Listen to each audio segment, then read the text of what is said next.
بسم الله الرحمن الرحيم نحمده ونصلي ونسلم على رسوله الكريم أما بعد قال النبي صلى الله عليه وسلم لا تسبوا الديك فإنه يوقظ للصلاة أو كما قال عليه الصلاة والسلام۔ حضور نبی کریم صلی اللہ علیہ وسلم نے ارشاد فرمایا کہ تم مرغے کو برا بھلا مت کہو، کیونکہ وہ نماز کے لیے جگاتا ہے۔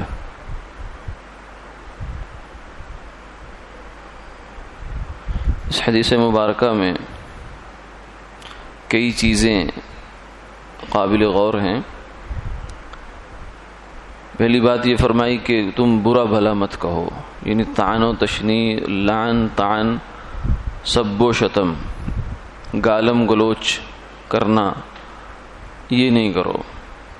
اور بلکہ یہ کسی چیز کے ساتھ بھی نہ کرو، حتیٰ کہ اپنے جانوروں کے ساتھ بھی، اور اپنی کسی دوسری چیز ہے، کوئی سواری ہے، کوئی گاڑی ہے، کوئی مکان ہے، کوئی ضرورت کی چیز ہے، تو اس کو بھی برا کلمہ زبان سے نہ نکالو۔ اس لیے فرمایا کہ بعض دفعہ انسان کوئی اپنی کسی چیز کے بارے میں، اپنے آپ کے بارے میں، اپنی اولاد کے بارے میں، اپنے مال کے بارے میں کوئی ایسی ویسی بات زبان سے نکال دیتا ہے جو مناسب نہیں ہوتی، اور اس وقت میں قبولیت کی گھڑی ہوتی ہے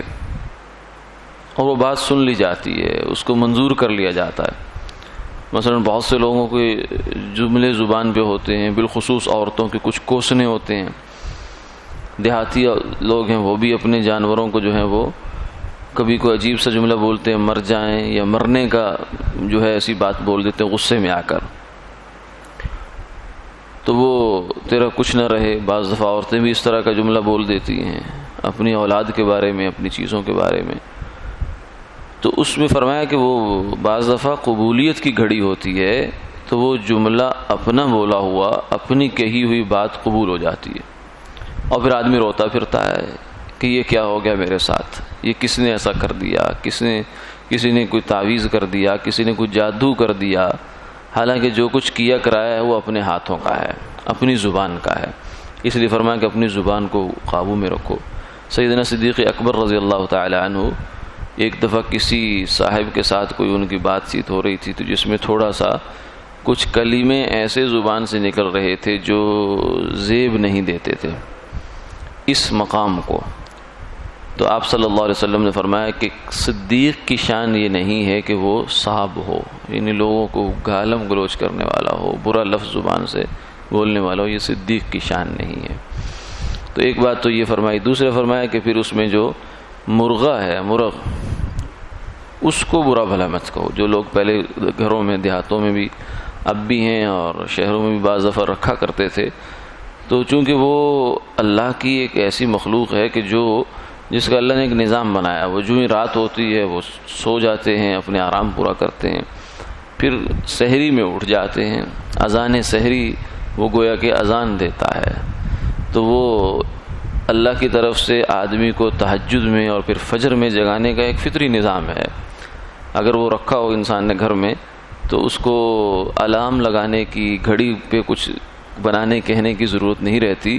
وہ اس کو خود بخود جگا دیتا ہے۔ تو یہ فرمایا کہ اس کا بڑا احسان ہے کہ ایک نمازی آدمی کے لیے بڑا احسان ہے کہ وہ اس کو تہجد کے لیے بھی جگاتا ہے اور فجر کی نماز کے لیے بھی جگاتا ہے۔ تو جس جانور نے، جس پرندے نے تمہارے اوپر اتنا احسان کیا، تو اب اس کا حق بنتا ہے کہ تم اس کے بارے میں زبان سے برا کلمہ نہ نکالو۔ اس سے ہمیں یہ پیغام ملتا ہے، سبق ملتا ہے کہ جس شخص کا بھی آپ کے اوپر کوئی احسان ہے، بالخصوص دینی خدمات میں جو آدمی لگا ہوا ہے، چاہے وہ مؤذن ہی ہے، مؤذن کی بھی فرمایا اس میں بڑی فضیلت ثابت ہوتی ہے کہ مرغہ جو آپ کو جگاتا ہے اذان کے لیے، اس کا اتنا احترام ہے کہ فرمایا اس کے لیے زبان سے کوئی نازیبا کلمہ نہیں نکلنا چاہیے۔ تو جو مؤذن ہے، انسان ہے، اشرف المخلوقات ہے، سرکار صلی اللہ علیہ وسلم کا امتی ہے، اس کے لیے یہ کب روا ہوگا کہ آدمی اس کے بارے میں کوئی ایسی ویسی بات کہہ دے۔ جب مرغے کا احترام ہے، باوجود ہے کہ وہ جانور ہے، تو انسان تو ویسے ہی اشرف المخلوقات ہے، تو اس لیے اس کا بھی احترام ہوگا۔ پھر اس سے آگے اور بڑھیں تو جتنی بھی دینی خدمات ہیں، جتنے بھی کام ہیں، جتنے بھی شعبے ہیں، شعار ہیں دینی، ان سب کا احترام اس کے اندر انسان کو سمجھ میں آتا ہے۔ تو یہ بظاہر تو ایک مرغے سے متعلق آپ صلی اللہ علیہ وسلم نے ارشاد فرمایا، لیکن اگر غور کیا جائے تو اس میں جتنے بھی، کیونکہ مرغے نے تو ایک صرف کام کیا، نماز کے لیے آپ کو جگایا، پھر نماز جس نے آپ کو پڑھائی، نماز کے جس نے آپ کو مسائل سکھائے، پھر جو ہے وہ دین کے باقی جتنے شعبے ہیں وہ جس نے سکھایا آپ کو، تو وہ تو بطریق اولا